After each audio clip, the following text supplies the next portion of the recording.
Are you ready for some football? I hope your answer is yes, because believe it or not, the season actually kicks off very soon. That story tops today's trending stories. Here's a look at our hot topics brought to you by Walton Arts Center. Well, tonight marks the return of the NFL season as the Cleveland Browns take on the New York Jets in the annual Hall of Fame game.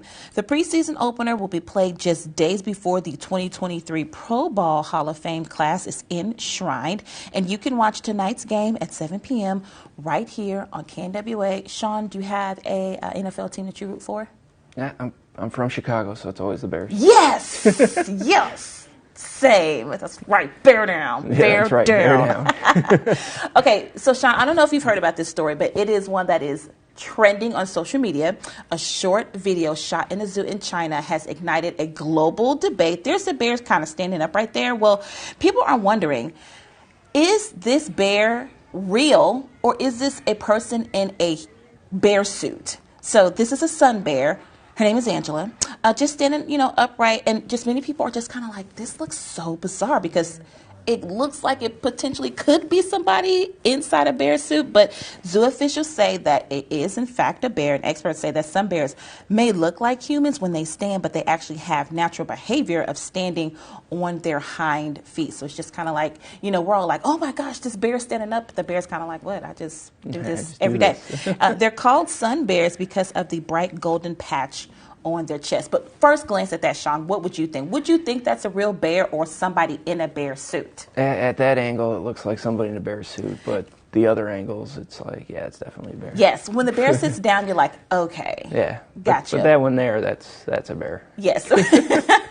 Or is it? Or is it? Or is it? Okay, well, imagine, stopping for some food. You're hungry. You want to get a quick bite to eat.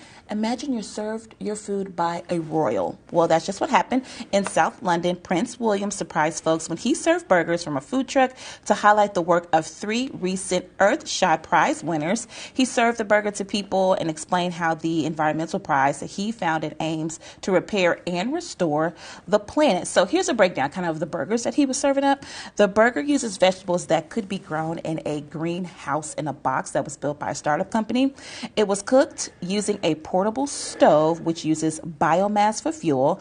And then the wrapping was a biodegradable food packaging made with seaweed and plant extracts. I just wonder if you can just eat the wrapping, maybe? Maybe.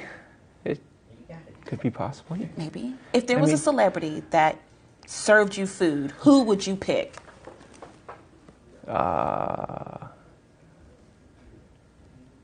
I don't know my Food Network stars that well. We'll go through them. So anybody from Food Network? Anyone from Food Network. I like what. Well, you all know, for me, it's Denzel. The answer is always Denzel Washington. Everything goes back to Denzel Washington when you're dealing with me. Well, check out this story, Sean. It turns out that sleeping in on the weekends could be hurting your gut health. I don't believe this at all. No. I have to sleep in. The study published in the European Journal of Nutrition finds irregular sleep patterns may increase gut bacteria linked to obesity, diabetes, inflammation, and heart problems. Researchers say sleeping in for 90 minutes longer on the weekend can disrupt the body's internal clock. They call this disruption social jet lag and say it has been linked to poorer diets as well. So scientists recommend having a regular sleep pattern even on the weekends. What if I woke up, walked around a little bit, and then went back to sleep? What about that? Well, what if we did 95 minutes? They said 90. So if we go over just a little more. Or what if we did 85? 85, there we go. What if we did that instead of 90? Then I think we're in the clear there. No, we might as well go for 89 then. Okay, well, move over Barbenheimer. There's a new mashup coming to town. Monopoly Scrabble. Not as catchy as Barbenheimer, but instead of rolling the dice to move around the board, players build words and move ahead according to their score.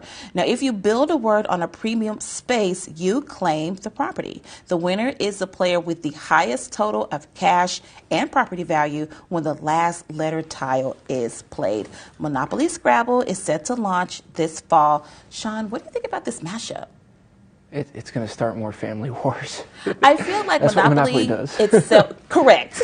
Monopoly itself is already a long game. You add on Scrabble and new rules, I feel like it gets complicated as well. But it could be a nice little game to play, maybe like a family outing or something like that, just to kind of pass the time. But also, because it's one thing, like on Monopoly, I'm just trying to claim up the property, but I now have to claim property and make words. Yeah.